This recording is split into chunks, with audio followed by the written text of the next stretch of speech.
Welcome to the Paul Jacoby podcast with your host, Paul Jacoby. All right, guys, welcome to another episode of the Paul Jacoby podcast. I'm your host, Paul Jacoby, and next to me is now a regular, the one, the only, Samuel Orson. How we doing today, my man? Oh, we're doing good. Doing good, doing great, dude. What have you been up to lately? You got any shows coming up? I got a few shows coming up, none that I want to tell you guys about. Whew, you guys better look at his social media and stay aware, baby. That's just what we do here. We stay on top of the local comics and soon to be nationwide, like you, Sam. Well, thank you. Yeah, I like my strategy is I like people to not see what I'm doing, and then when they see it, hopefully they'll like it. Hopefully they respond well to it. They don't need to see what's going on online. Sick, dude. So I wanted to bring up something today. Okay. All right. So we talked last time you were here. We talked about Brendan Schaub a little bit. I like Brendan Schaub a lot. I think he's done a lot of great things for comedy. I think he is a powerhouse in terms of bringing really great comedians together and creating really 100%. Great things to see. I have really nothing bad to say about Brendan Schaub, except that I'm going to outbench him. I'm at 275 right now. What is going on? What is he bench? We're thinking like what? Dude, I'm thinking 315 maybe. Dude, I'm thinking he's looking a little small. I think I'm going to outbench him, but in terms of his, I've always really liked the guy. There's certain things about people like Brendan who say they're going to do something and they do it, and it's very it's very admirable. It's very cool to see, because there's different ways you can make it in not just comedy but in the world, and people like Brendan who just powerhouse their way through no matter how hard. I think it's cool. That dude pushes through. I mean, even after that Kalila shit or what. Yeah, like that. I don't get involved with that. I did watch about 12 hours of Bobby Lee and Kalila shit over the past month. I don't know why that happened. Tiger Belly? So I know way too much about that. Tiger Belly. Dude, I love Bobby Lee. I think he's hilarious. He's also funny when he makes white people uncomfortable. That's kind of funny. Throw that out there. But dude, I'm just kind of excited about this bench competition that's going on here. When did you get the? When did you knock off 275? You're 185, right? I had 275 that 2 days ago. 2 days ago, dude. Did twice. Question. Okay, are we using body weight as any inclination to strength? Meaning, like, he must weigh like 250. We should probably do that. Otherwise, it might be difficult. Yeah. Hopefully I can get up. He also is a stallion.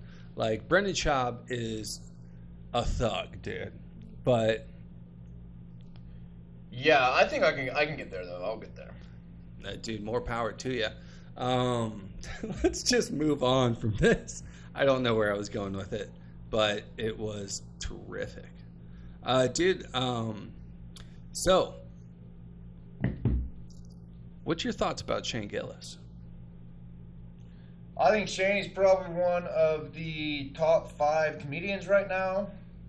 I really like him. I think he drinks too much. Shane, I pray for you. I think you're drinking too many Bud Lights. I think you could get a lot more out of life. I think you could be a lot more glowing. I think you would find that if you cut back on the Bud Lights, you would really find yourself. You would really see a lot of improvements. I mean, you're already doing great, so it's hard to tell somebody to stop drinking Bud Lights when they are doing so well. But Shane, I do pray for you. I hope you can find it in yourself to cut back on the Bud Lights. But I think he's doing a great job. I think he's a refreshing voice in comedy. I think he has this unique ability to be able to appeal to a large amount of people. I shouldn't say large amount of people because he's kind of the kind of person. He's a white guy who looks like people would not like him necessarily. Yes. And he nails it. He does a good job of connecting with both sides of,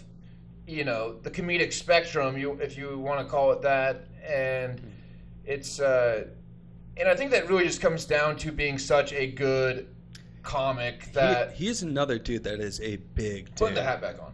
Dude, throw the hat back on, bud. We can get live and wild here.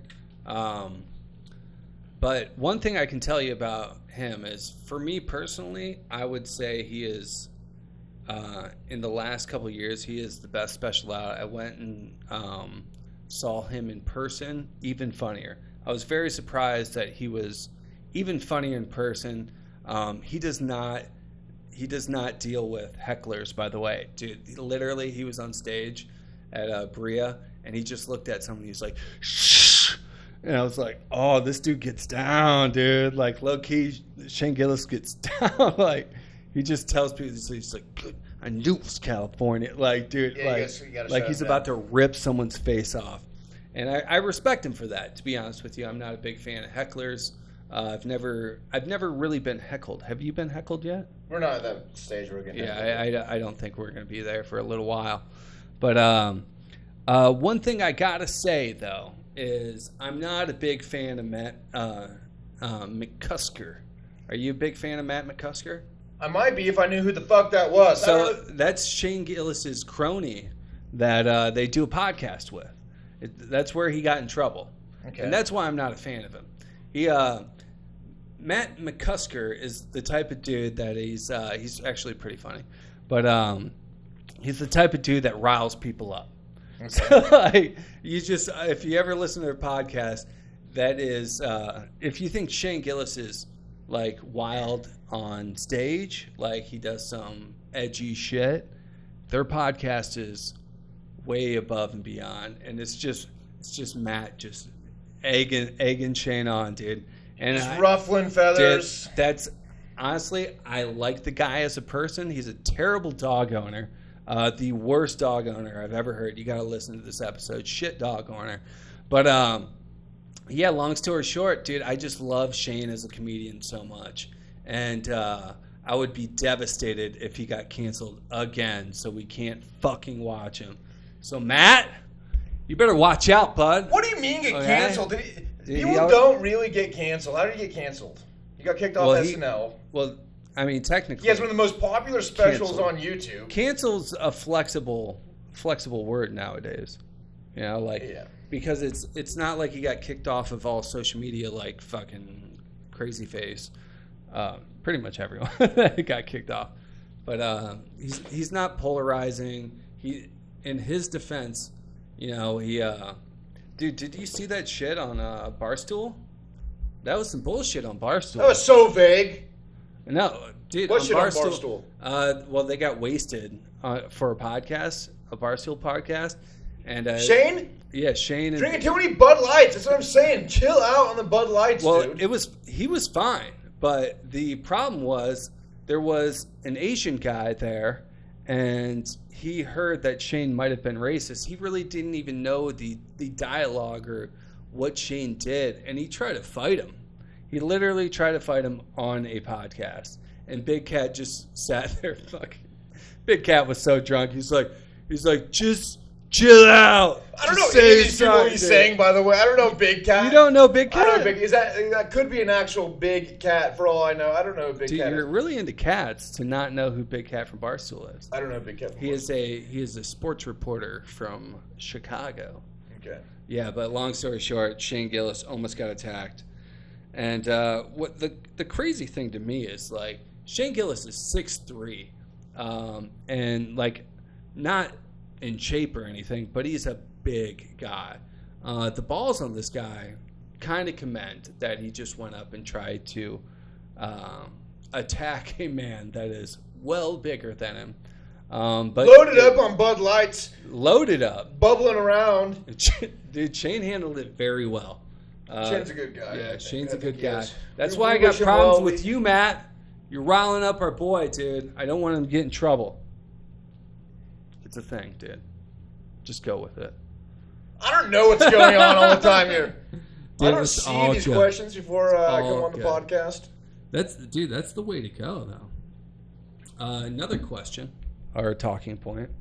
What happened to Daniel Tosh? Are you like I was just thinking about him the other day. I was like, I have not seen anything since they canceled his show, Tosh.0. I don't know if he got canceled. I mean, well, it didn't get. I think he just got too rich and he stopped doing comedy because he's like, why am I doing this? This is annoying. It's hard. It's stressful. I have so much money. I think he just decided to like, I'm gonna chill out. I'm probably gonna play RuneScape. I don't know what he's into. The craziest thing about Daniel Tosh to me is that he was homeschooled. Every other homeschooled kid I've ever ran into is like, praise the Lord, I'm a big Christian and I'm a really good person. And it's not that Daniel Tosh is not a good person. He's totally fine. He's a Christian. Yeah, but he is the total opposite personality of every homeschool kid I've ever met. What's your experience with homeschooled kids? I don't really know too many homeschooled kids. I know some kids who grew up in polygamy, which is like a little bit more intense than that, and they're a little bit off. Oh, from Utah. From Utah. Can we get into polygamy? I would like to hear about this. Here's the deal. This has nothing to do with the Mormon Church. I want to preface it with that. There is this extreme group, the FLDS. They are... What does that stand for? Fundamentalist LDS. Latter-day Saint, that's like a name for Latter-day Saints. Mormons. So, very clear, this has nothing to do with Mormon. You see some Mormon eating his Chipotle bowl. Don't go up to them and be like, hey, you guys are polygamous, because it's not true. It's a completely different thing. But you go to southern Utah, and you will see, in certain parts of southern Utah, areas like Colorado City, you will see these polygamous camps. They are big. They are these big areas of property surround. Maybe camp is an aggressive word, but you can't see inside of them. They're boarded up with like these 10, 15 foot tall plywood fences. They look really sketchy. Because they are sketchy. Because they are sketchy. They live in these houses that aren't finished. The reason they live in houses that aren't finished is because you don't have to pay taxes on a house if it's under construction. So they'll have a house that has like no wall on it or something, and they make their family live like that. They're con artists, kind of, these polygamists living in southern Utah, and they are still out and doing their thing. You will see them at the Walmart. You will see them at the Goodwill. It looks like something from a period piece. These people are old. I mean, they're not old. They dress old. They dress like they're Amish. They might live like they're Amish. I'm not entirely sure. This guy, Warren Jeffs, runs it from prison. I think he's still alive. What's he in prison for? For being... polygamy? Not necessarily I mean, he's in prison for being an extremist. I don't know I can't say exactly what he's in prison for. Probably a number of things. But he's a sketchy dude. He runs this, the FLDS. It's not a good thing. It's still happening. There's still people being brought up in these families. They're not learning how to read. They're not learning how to do anything. So it is a problem. But they do go to Walmart. They do go to Walmart. They do go to Costco, and they still enjoy the $1.50 hot dog. They still can go watch the TVs at Costco, and then they can still go get their eyes checked at that same Costco, and then they can go get a hot dog, and then they can go back to the polygamous camps in which they are kept in the dark, in which they are probably being abused. It is a terrible thing. It is happening.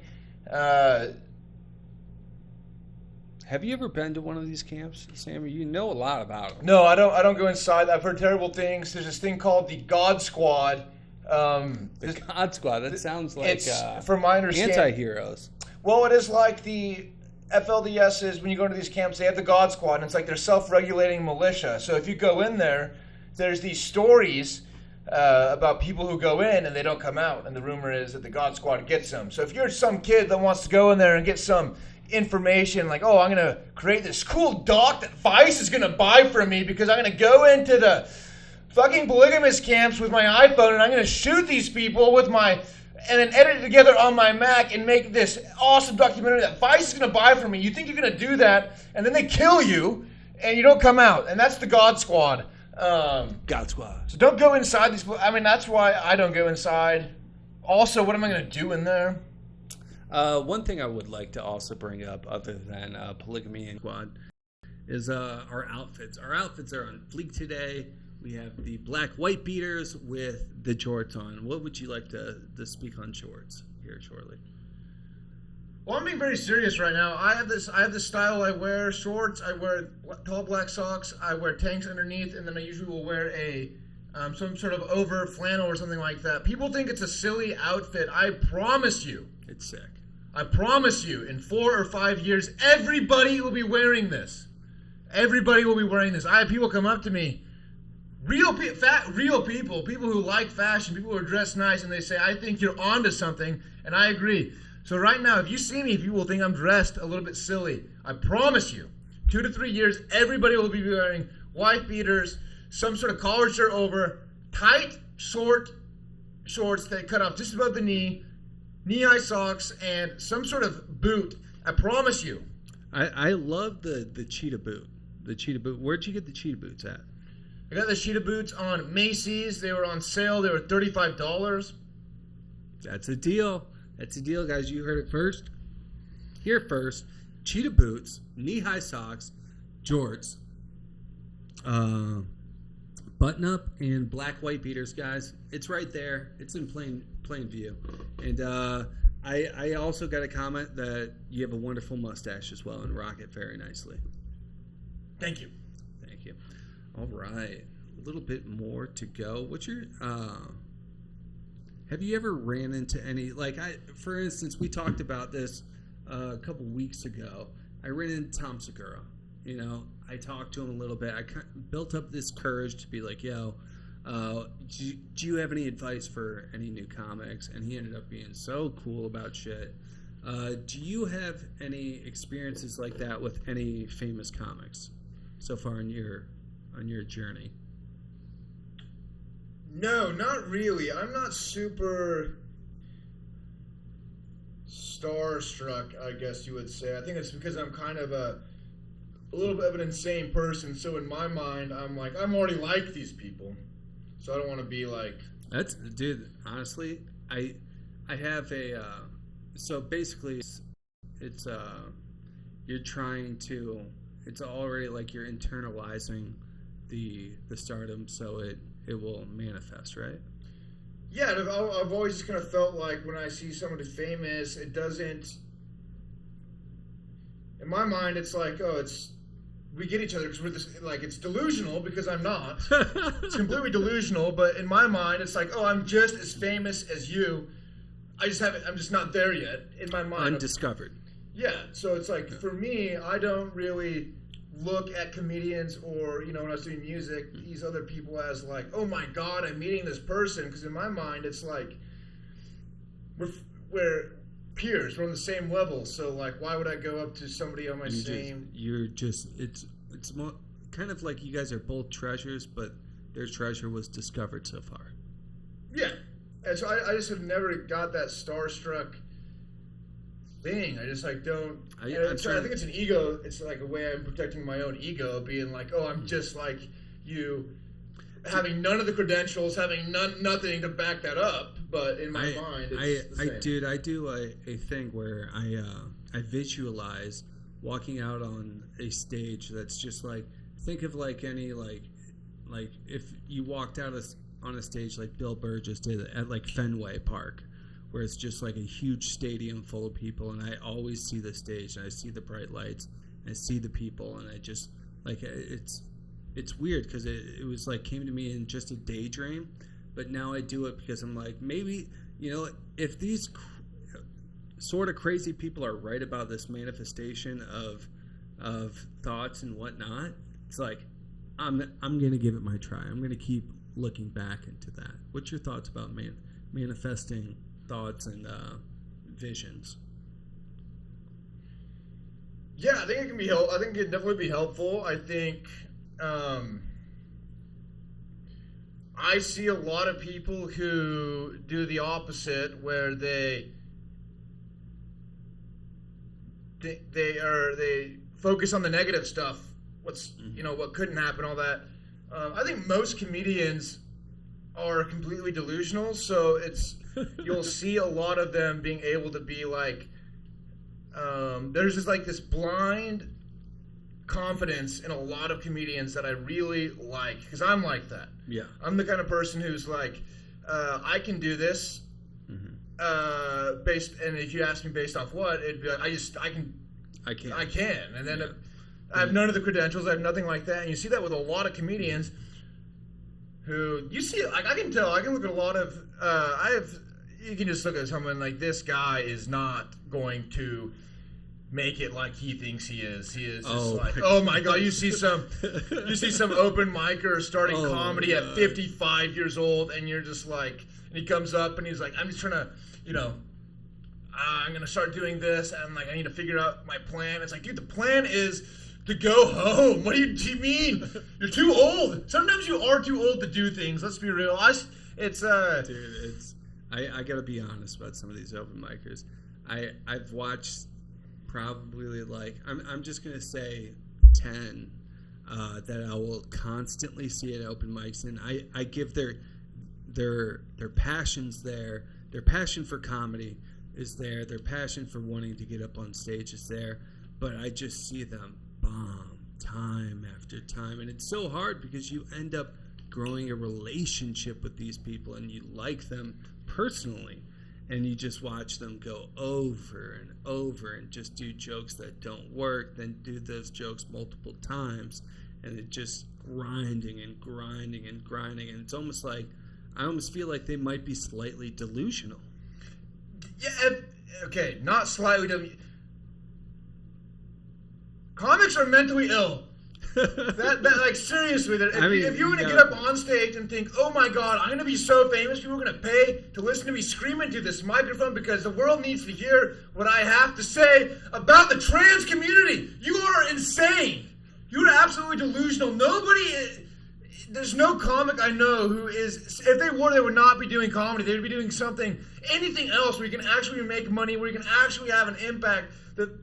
Everybody is so delusional in comedy, and that's why I love it, because I can be surrounded by these psychopaths, all thinking that what they have to say is worthy enough of getting paid money to do it. It's really insane. And these people will throw their lives away for 15 years just thinking like, oh, I'm about to make it. They've been doing it for 15 years. They're living with 18 roommates. They're 38 years old, and they're like, it's about to happen for me. It's like, oh my god. It's bad. It's bad. It's like an epidemic. It's bad. All right, guys. With that being said, we have to break shortly for commercial. We will be back in just a second. All right, guys. Welcome to Paul Jacoby Podcast merch store. As you can see, we got all the goodies. Here's a hoodie with a little logo on front and on back. That's crazy. We got that. We got coffee mugs. We got t-shirts. We got tanks. We got it all, baby. Now back to you in the podcast. Kaboom. All right, guys, and we are back. Let's think. We were talking about the depressing lives of some open micers. That was the topic, right? Yeah, I think so. Oh, you know what? Let's give that a breather. One thing I did want to talk to you about was the recent talk about Dane Cook and his newly fiancé. Have you heard about this? I have not. I'm going to assume the drama is that she is 85 years old and is dating someone that's way too old for him. Is that right? That is the exact opposite of what is going on. The situation ends up being, by the way, grew up a huge Dane Cook fan. He was the first comic I listened. He was the first comic I listened to on my iPod at my grandma's house, listening to whatever Dane Cook special was on. He was like, he was one of the first comedians I ever listened to. Yeah, you're wishing you could go to the BK Lounge. And, yeah, that's right. Yeah. Okay, but long story short, he just got engaged to a 23-year-old woman. Okay. But that's not what is the quote what's unquote. The problem? What's the problem? They started dating when she was 18, supposedly. Okay. You know, what's the problem still? That's a pretty rough age to be around. It's honestly, I don't have a real problem with that. I feel like him as a celebrity is going to attract all different types of women. And, like he could have just met her and thought, like, oh, this is just a girl that's mid-20s. Like, I have no idea. But, that's just very controversial, especially with the R. Kelly thing going on, the whole Jeffrey Epstein. Then you get the, I mean, there's just a lot of comedians that are getting accused of grooming, and that is grooming. That's when you are taking a girl who's not 18 and being like, when you turn 18, you're gonna come to my place. Exactly. And that's legal. Yeah. Or just frowned upon. That's frowned upon. It's not illegal. Not illegal. But the funny thing is now that we bring up grooming, one of the first movies I watched Dane Cook in was Waiting, yes, where Ryan Reynolds was grooming the hostess. But if you remember how that ended, he did not come through on it. Yeah, well, I think if I remember that movie correctly, she goes, "Oh, why don't you do me? I'm going to be 18 tomorrow." And he goes, "Talk to me tomorrow." So I guess that is grooming. Yeah. That's exactly what it is. That's exactly. But so what? So people have a problem with Dane Cook marrying a 23-year-old? I'm like, I don't know. Like, me, I just don't see the issue with it. I can see why it might be a little, why people wouldn't be a huge fan of it, why it might be a little creepy, but, like, what's the problem? Like, people do creepy things all the time. You know, it's, this is going to make me sound really bad. We're going to cut all this out. We're going to cut this out. But yeah, I don't agree with it. I wouldn't personally do it. We weren't there. We don't know the situation. And from all I've heard is he's a fine, regular fucking dude. Yeah, okay, I guarantee Dane Cook is not a regular dude. No comedian is a regular dude, okay? That is... Dane Cook is not a regular... He might be a good dude. He might be a bad dude. I don't know, but he's not a regular dude. He's definitely a different kind of dude, which is great. I love different dudes. But I just, people will want to speculate because there's all that stuff. I think it's very common in L.A. and Hollywood for older men to date very young women. That's just how it is. That's been going on for It's been going on ages. since the dawn of time. Yeah. Did he do something illegal? Then that's bad. If he started dating some girl when she was 18, a little suspect. If I was that girl's dad, I would be like, if you're that girl's dad, you're probably dead. They did date for 5 years, which it's, like if someone dated my daughter for 5 years, it's like they must have been pretty interested in her for a while, and who knows? We weren't in his shoes. We weren't there when they met. Who knows? What was the question? How I feel about it? Yeah, I was just asking how you felt about it. I think I wouldn't do it, but Me neither. These are crazy people. These are not regular people. They're not going to do regular things. Stop expecting comedians to be like regular people. Stop expecting these famous people to act like normal people. They're not normal people. They are delusional. They are insane. So when one of these insane people does something insane, just go, okay. That's what happens when you're dealing with insane people. Look at Dane Cook when he goes on TikTok. He's an insane person. So when they do something that's not sane, that is what you are to expect. So if you had to put him in one category, is he a creeper or is he not a creeper?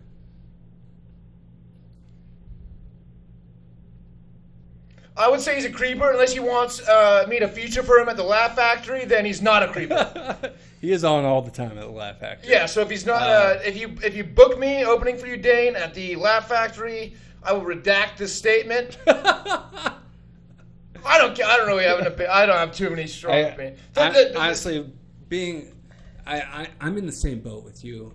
Like hearing him as a kid and him being like our first comedian that really he was killing it when I first got into comedy. He was one of my favorite comedians. He still is. He's still great. I loved him in all of his movies. I think Good Luck Chuck was his downfall. I love that movie. Never saw it. Good Luck Chuck is where people. You fuck them and then you get married the next day, or something like that. You've never seen it? I've seen the trailer. I wasn't allowed to watch that kind of stuff when I was growing up. Well, me neither. I wasn't allowed to watch Little Bear. It had a Ouija board in it. Oh, no, Ouija. You should stop playing with Ouija boards. Seriously, every time I play with the Ouija board, I throw up. It's been 3 times. I do not go anywhere near that. You should not mess around with Ouija boards. Are you being serious? I'm being serious. Do not do one in your house either. If you welcome that shit into your house, and it doesn't leave, you're fucked. I think I talked about it on the last podcast. My mom has scared me into a place where I will never mess with those things. That's smart. Dude, it's like I grew up way too Catholic, and it's like about like spirits and dude, by the way, Keanu Reeves, if you're watching this, we need another Constantine.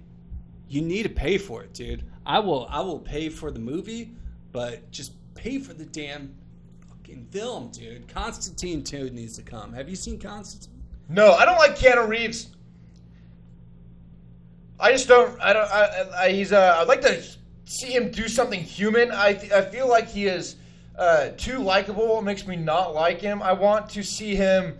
I want to see. Here's how I would like Keanu Reeves if this happened. If a video leaked of him just lambasting the homeless man or something like that, just absolutely yelling at somebody, something so out of character. I'd be like, okay, this guy, he is not a robot. He gets it. So lambasting. I love that's what I want to see from Keanu Reeves. Other than that, I'm not really interested in anything he says. It's all fake to me. Dude, I love you. You have to watch Constantine. You have to. It is. I would say, I would go as far as it's my favorite movie of all time. It trumps all of his other movies, all The Matrix, everything. It's right up my alley. It's about dark spirits. It's about him being like an anti-hero, like hero. It's so good, dude. Does he just? It's better than Signs. Oh no! It's better than Constantine. He goes out on like this spree where he is just he's killing hitting demons. homeless people in the knees with a bat. That's what I want to see. I want him to say, "I want to do this. I'm doing this." He's improvising. It's not even in the script. He's going off script and he's yelling at people less fortunate than him. That's what I want to see. That's what I want to see from Keanu Reeves. I want to see him go out to a fancy restaurant and then yell at the waiter because there is somebody with a disability next to his table that is taking away from his experience, and he's paying a ton of money to be here, and he shouldn't have to be subject to that. That's what I want to see from Keanu Reeves. To humanize him. I want to humanize him. I want to see him make a mistake. I want to see him do something awful. It is pretty slick when you see him in every picture next to any girl that he's a fan with, and his arms like way back here. He's hovering. Like he's like not touching them at all. He's like, yeah, I'm your friend, but I'm not going to get in trouble. Here's what I lost when I couldn't stand Keanu anymore. It was the perfect response to some. I love you, Keanu. I'm sure you're a fine guy. We wish him well, but I've been listening to too much Tim Dillon. That's something Tim Dillon was saying. I need to stop saying that. But he's on Jimmy Kimmel. That's a rich people thing. What? We wish you well. We wish you well. Okay, we wish you well, Keanu. But I think it was Jimmy Kimmel, one of those late night shows, something like that. They're like, Keanu, what do you think happens when you die? And he goes, I think the people who loved us will miss us. Fuck off! You didn't even answer the question, dude. Everyone's like, oh my god, what a great response. No, Keanu, we want to know, do you think we rot in the ground or do you think we go to heaven? Not some like roundabout response that just like completely dodges the question and is so perfect. No, I hate that kind of shit. So I can't stand him. I'm sure he's great. We wish him well. So what you're trying to tell me is you're not a fan of The Matrix. I've not seen The Matrix in a long time. I think I watched it one time. I was so feverish. It was when I was living in the fraternity. You're a frat guy. Oh, of course. I've been accused of being a frat guy countless times. Nobody believes me when I tell them. That's not true. Yeah, you don't have frat vibes. If I was to be asked, it was a Seattle frat, so it's a little different. Oh yeah, I've never been to Seattle. It's a very liberal frat, not like the Southern frats. Not like the Southern. Frat. Maybe I don't know. Did they make you drink pee? No. It was a lovely experience. I love being a frat. I thought it's one of my favorite things. Yeah, that's one of the things which I wish I could have done. My parents would never pay for a frat. My parents would never be okay with that. It's one of my favorite things about my upbringing. But I wish I could have been in a frat because I would always watch the frat guys just have each other's backs. Yeah. And like none of my friends would ever me and all my friends 100% all we wanted to do was get laid and do our own thing. And, like, if our buddy was in trouble right there, right then, we'd have your back. But, like, not like Frats, dude. What kind of trouble are you getting into? What do you mean getting into trouble? Dude, when you're going bar hopping in college, you're getting in trouble. At least I was. Shout out to, like, Bowling Green University, Athens, Ohio, Ohio University, Columbus, Ohio State. You get... Too many shout-outs. Yeah. Dude, it's just the scene. Everyone that's there, they would know. Ohio University is like the #1 party school. You've never... Unfamiliar. I used to get into trouble. I don't drink anymore, but when I did, I would get into trouble. I am no longer a type that drinks, and it's good for all of humanity. You don't drink at all? Do not drink at all. Do not smoke weed. I'm sober as a bird. How long? Like 3.5 years. Are you like a go to the program kind of guy? Or you just stop? Unfortunately, I do not talk about it on the mic, but I do conform to a spiritual program. Yeah, that helps me stay in good functionality in this society, I would put. Have we ever talked about that on a podcast? Yes, we have. Yeah. I'm surprised that you look so confused when I said that. I was like, you don't remember? Yeah, I can't. Well, there's a lot of comedians who are alcoholics. Let's just say that. So you hear it a lot. So like half of them, it's either they're completely degenerates or they're completely sober and still degenerates. You need trauma, is what we're trying to say. Like my 20s were the shittiest fucking years of my life. Just a fucking haze. I don't even remember what happened in my 20s. No clue. I literally have no clue what happened in my 20s. All I know is I got in a fuck ton of trouble, and I was in and out of the psych ward. There you go. And he's not going to expand on that, I'm sure. I mean, you don't need to expand on that. like when you're going to the psych ward, you obviously have a problem, and if you don't you can't figure it out. Mine was drinking and drugging. So don't do that. It's bad times. Speaking more of that. Yeah, I don't talk about that shit either on podcast or on stage. I just don't do it. Yeah. But I can talk about it for 1 second. And I'm just going to tell you why I don't talk about it. Here's why I don't talk about any of that past stuff on the stage. People think that their story of getting sober is so interesting and so unique, and it's not. It's not. It's really not. It's the same story over and over again. People keep falling for the same story. They think it's interesting. They think it gives them some sort of character, makes them more interesting or adds some grit to them. But it's just not that interesting of a story. It makes you it's just like, it's boring. There's billions of drunk alcoholics. It's the same story over and over again. Fucking junkies. I'm just one of them that can't do it anymore. It's the same story over and over again. So when people get on stage and they're like, "Oh, I used to do this," it's like, okay, move on. Dude, so many people. Talk about Dane Cook. Talk about his 23-year-old husband, Randall. What's his fiancé? Fiancé. She is a smoke. Shout out to her. You are a beautiful woman. Dude, I love beautiful women. Like my dude, she's great. She was on the first podcast. You watched that, right? I watched most of it. Yeah. Yeah, dude, she's great. Dude, who's your one comedian you would like to meet? I know that you're not starstruck, but who would you like to meet? Would I like to meet? Like hang out with, or like talk to and like try and learn some shit? Either or, man. Here's the thing: I look at a lot of comedians who I really respect as comedians, and I just think I would not want to hang out with them. They look kind of boring. I don't know if we would vibe too well. I like silly people who like having a silly time. So I would really like to hang out with Theo Vaughn. I really like Theo Vaughn. I really like him. I've seen him around LA. I just think I'm not trying to meet comedians and learn from them. Like I don't know how much you can really learn from comedians. I think comedy it's a very unique journey for oneself. I don't think you can definitely learn how to joke right and stuff like that, but it's a skill that you develop through one's experience is what I've learned. Like anytime someone comes up and they're like, hey, try to use this, it's like maybe I can get a premise off someone, but like rarely it's in my wheelhouse of what I like to use, and it's such a unique experience to myself that it's hard to get someone in. But yeah, I've seen Theo Vaughn around, dude. he seems like a cool guy. Yeah, it seems like we would have fun. That's about it. That's why. I'm just looking for people to hang out with that are fun. I don't care if you're a world-class comedian if you're boring to hang around. Yeah, maybe they for are. Sure.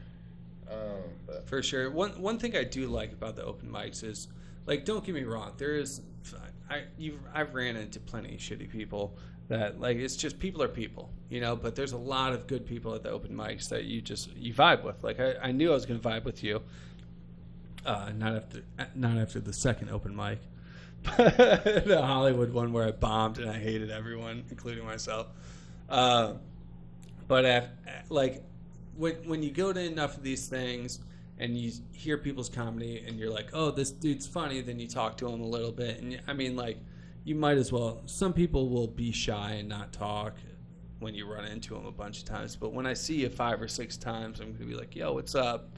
How are you doing? Then you just build these relationships. That's why for me, when someone goes up and they're just constantly just bombing and you're just like, man. And like I remember I made the mistake once of this one dude. He bombs all the time. He's a nice guy though when you talk to him. Very strange individual, but he's bombed. So I gave him, like, I thought of a joke that he could do, you know, like, and I was like, hey, maybe try this, and he took it so personally. And he was just like not having it. He's like kind of like told me like that's not funny. And I was Who is it? Beep it out. I am not beeping it out. Dude. I would never throw any shade at an open micer. We're way too early in development. Like, I will rip on people that have a career because guess what? It doesn't. My opinion doesn't fucking matter. You know, like, you are successful. People like you. Like, I can be like, oh, Brendan Schaub sucks, but like he doesn't. He's successful and he's made his way into the entertainment field. You know, I could tell you Jerry Seinfeld sucks at stand-up because I don't think he's funny at all. But in reality, he's a billionaire. That dude has made $1 billion off of his comedy, and who am I to judge like anything? But like, I'm not gonna rip an open micer who's just trying to find his way, you know, or at least be personal. But like, dude, off camera, I'll let you know. Okay. Off camera, I'll be very specific, and you'll be like, oh yeah. Oh yeah, dude. I know everyone around here, so yeah. I know that you know this person too. Yeah, very, very familiar. Also, though, good guy. I'm sure we wish him well. Yeah, we wish him well. All right, dude. What do you think about this Donald Trump raid? Donald Trump, okay, I specifically asked Paul not to get too political on this podcast. Dude, we're getting there. It goes right into the Donald Trump. I don't know anything about it. I don't know anything either, but I feel like that's right up your wheelhouse. Right up my wheelhouse? Yeah, dude. You're from Seattle, so yeah, I was like, maybe he's got a good Donald Trump bash in him. I don't have a good Donald Trump. Well, I guess I'm not going to bash Donald Trump. I don't even know what I'm talking about. I don't even know what this raid was. I didn't even know Mar-a-Lago was a real place. I thought that was a place in Disneyland until somebody said it was like... I didn't know. Yeah, like they raided a spot in Mar-a-Lago. Okay. Looking for what? Diamonds? What are they looking for? I don't know. Are they looking Mickey Mouse documents? Were they looking for a paper that he wrote notes down, like call Putin back and let him know to rig? Like, what are they looking for? I don't know. I have no idea. Dude, honestly, Shane Gillis got me back in the phase where it's like I think... Looking at Donald Trump purely as an entertainer, he is hilarious.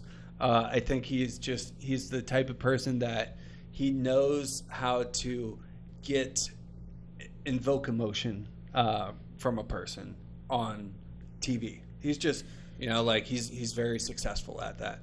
You know, he's a con man. That's what he is. He's like and con man, like that. I forget. I think I was watching a documentary or something. But con man means confidence man. You know, that's where that comes from. I did not know that. So con man comes to the word confidence man, and so that's exactly what it is. He's just so confident he can go in and be like, "Hey, give me $18 billion. I'm going to buy this casino, and then I'm going to ruin New York's economy." And I don't know what he's doing. I don't know what I'm talking about. Yeah, we don't. But he's so confident. We're comics. We're not political advisors. He's so confident that he can just go like, oh, it totally changed the landscape of politics forever. I think just the way when he goes.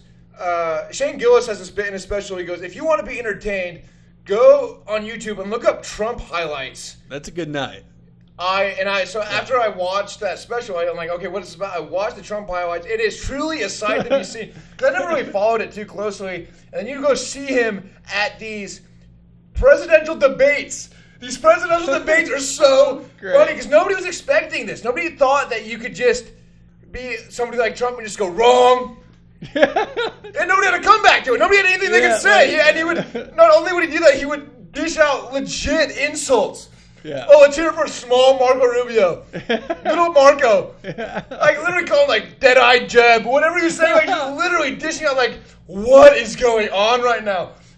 And then I look back, and, like, now I'm looking at these clips of, like, Ted Cruz and all these people now, and they're trying to copy this absolute monster. This monstrous, like, tomfoolery that Trump has now made the normal. So great, dude. Like, you just have to go on and just, like, make fun of these people like you would, like, literally like you would do in elementary school. Like, those kind of nicknames. Well, it has to be elementary because if you're too vulgar, you're unlikable. You know, like, and he's not vulgar. He's just like, dude, I totally forgot how he pretty much started off his presidential campaign by calling Rand Paul ugly. Yeah, something like that. Calling somebody ugly in a presidential, like, that is the normal now. That's how you kick it off. That is the normal now. That is the new normal of politics. And maybe it was always like that. But dude, Trump has just ruined it to this place. Like, I don't know how it's gonna get back now, because now that's what people want. Dude. People don't want to watch it. People want to watch a debate ran by Joe Rogan and then having Donald Trump versus Joe Biden in like a death match. They want them to be like roasting each other. They don't even want it to be a debate. One thing's for sure though. I don't know. Like, Joe Biden is losing it. Yeah. I mean, we wish him well, but it's sad. It's sad. But honestly, I really wonder what the plan is for, like, is there a re-election in that? Because it's like that's weird, because it's like I have no idea what's going on in this country, but like when you see him falling off that bike, you know, like every comedian had a joke about that. Okay, like that's kind of stuff too, where it's like, oh, and like it's hacky. That was like the main headline. Joe Biden falls off a bike for like a week. That was like the main headline. Yeah. It's like, who gives a shit? Those bikes, by the way, are hard to ride. The ones where you have to strap your feet in. Where you click it in. And you fall over. That's not. I would have fallen out of that. And it's so stupid how like that is the headline. Meanwhile, like, who knows what's going on? Like, Ghislaine Maxwell is eating In-N-Out while reading some psychopath's book, and nobody gives a shit about that. They're just like, oh, he fell off his bike.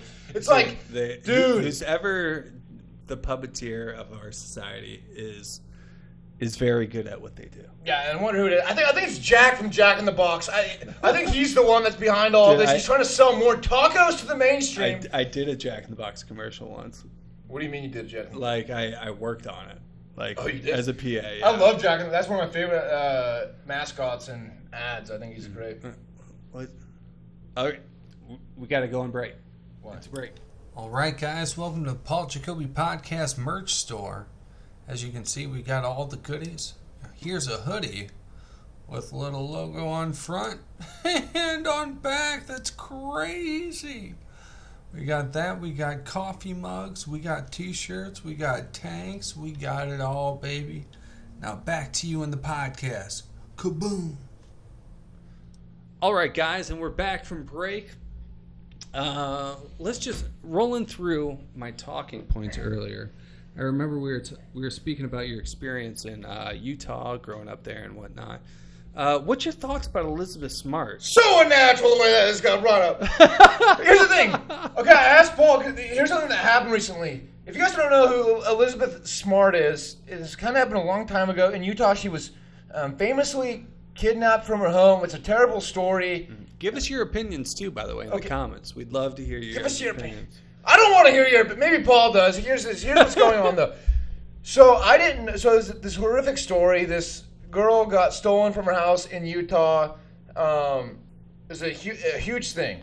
From the LFCD? Yeah, I think you meant to say FLDS, and you botched it terribly. No, it was close. It was not close. I got a lot of leather. But every once in a while, I will sit back and just think, what is this world I live in? Is this even real? I was watching The Voice. Yes. You guys probably know what The Voice is. I don't know why I was watching. I think I was watching it with my grandma. And they're like, we have a surprise guest for you coming up after the commercial break. And they hyped it up so much. They brought this box up on the stage.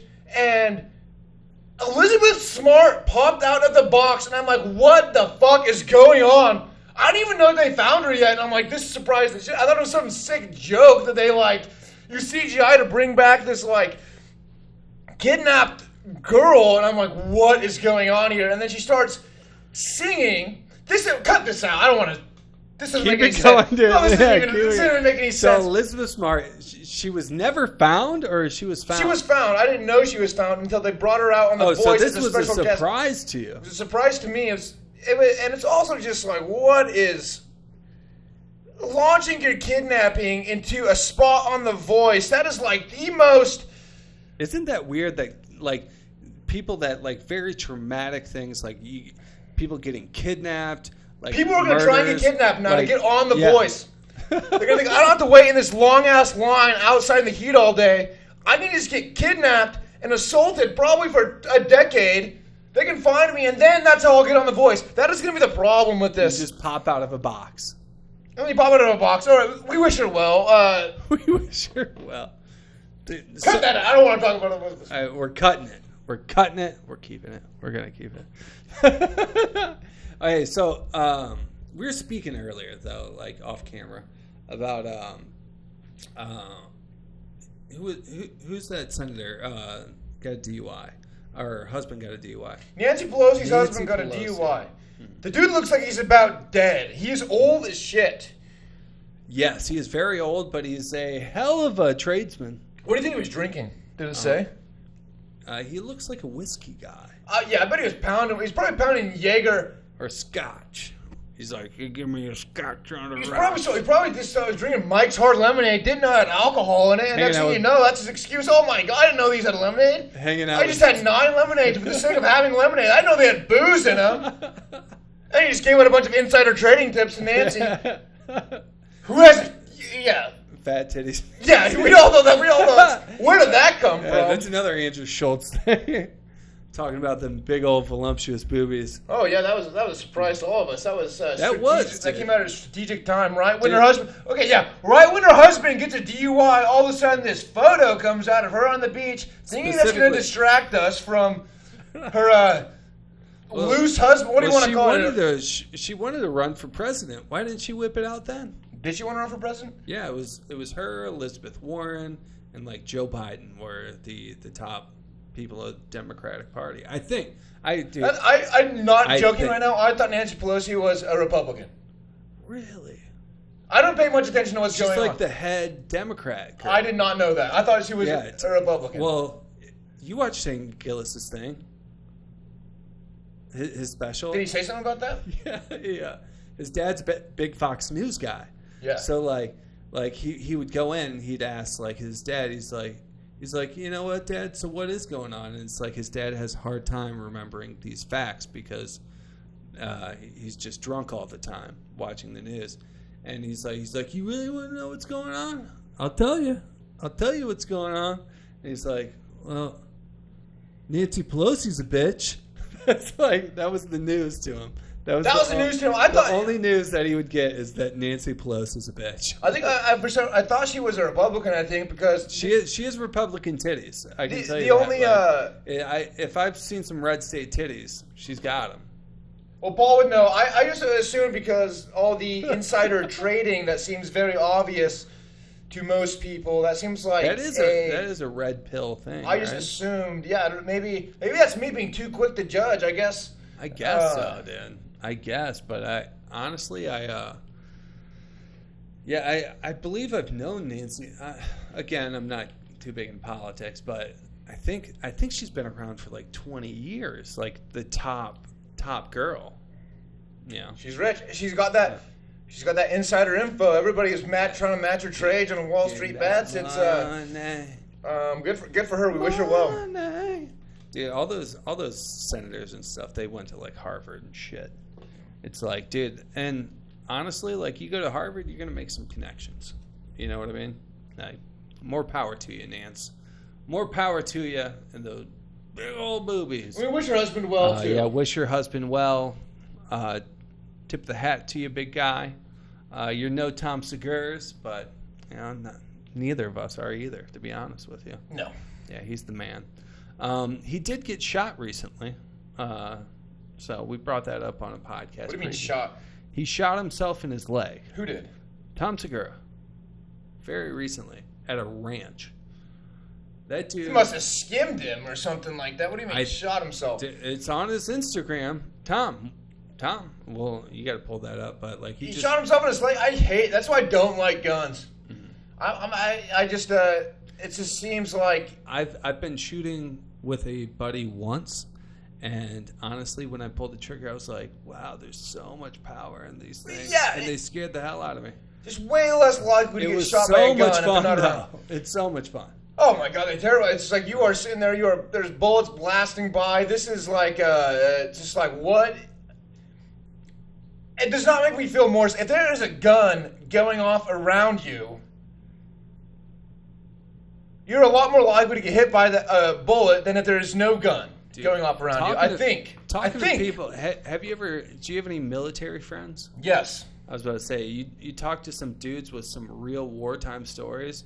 I've never asked them personal questions, but specifically the ones that I know that have been in combat, they're like, there is nothing better than winning a dogfight out in the just getting in Is winning a dogfight, is that code for murdering somebody? That is code for you Americans murdering someone else.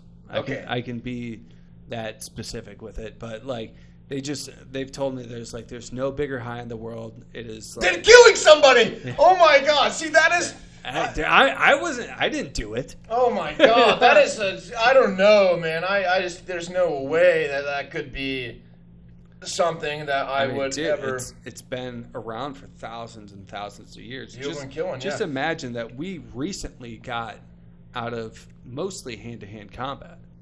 They used to face wars clashing with swords, and that was the primary way of killing. Yeah. What did they do back in the Civil War? They just lined up and took turns shooting at each other. What the hell is that? What kind of game is that? You just have 10 rows of 10 people. You each get 20 seconds to load your muskets and fire while you just stand there and take it. That was what was that? You kind of look like you're from that period. Honestly, you have that look with the mustache, and you look like you could have been a Union soldier. I could have been a Union soldier. I don't want to say I wasn't alive back then. You would have been a huge target, by the way. I would have not done any of that. There's no way when people are like, "Would you go to war for this country and put your life on the line?" Dude, it's like, hell no. I don't even know what this country is doing. Are we even the good guys? I don't know. If it was to end slavery, though, I would probably feel. I mean, at least my point of view now would be pretty prolific to go fight. I would still be, if I was alive back then and there was slavery going on, I would still be like, I gotta focus on my stand-up. I gotta get out there. I gotta be doing mics. I don't have time to go and fight off slavery. I need to be doing spots. I need to be getting up on stage. I need to be talking about what I think is important, what I think is going on, how all these wars are affecting. Hey, some are meant to fight, some are meant to entertain, so that's okay. Yeah, so I would be on the sidelines. I would be preaching my stand-up. I would be telling my grimace joke. I would be telling, I have this really good joke that I've been working on about crock pots. I would be telling that to them, and they'd be a little confused. But I'd be like, your kids are going to love this joke. Your great-great-grandkids. But there's no way. I gotta focus on hitting the mics. There's no way. I totally get it, man. I totally get it. I feel like, do you look better in blue colors or red colors? I have red skin, so I have to wear cool colors. I have to wear blue. I have to wear green. I don't look great, and I'm wearing an orange hat now. That's fine. But I don't wear pink. I don't wear red. It clashes with my skin tone. I do well in red and pink. I'm very pale, as you guys can see. Is that good? I thought red would be bad. I'm a little two-tone. But yeah, red's my color. Red and black. I do good in red and black. Yeah, I don't like the look of red. It's too polarizing. No, just class with a lot of. I mean, I have a naturally red skin tone, so. My wife looks really good in red too. She's very tan, but she does really well in red. My daughter, my stepdaughter Shane, she looks great in blue. Yeah, I think blue's my favorite. I think it looks the best. Yeah, I look terrible in blue though. Like a darker shade of blue, like light blue, I look so bad in. Really? Yeah, I every time I wear like a light blue shirt, I'm just like, damn it, I want to look in this shirt so bad. It looks cool. I just look ugly.